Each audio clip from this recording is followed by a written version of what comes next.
Welcome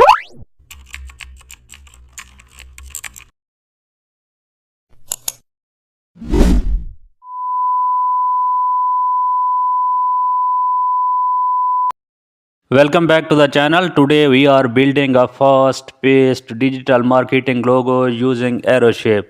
Start with a clean white canvas for maximum clarity. Use the polygon tool and convert the triangle into a custom arrow. Stretch it for a dynamic forward moving effect and duplicate the arrow 3 times and rotate each slightly. Position them like a speed bust motion trails. Merge all arrows into a single custom shape and apply a vibrant gradient symbolizing progress and momentum.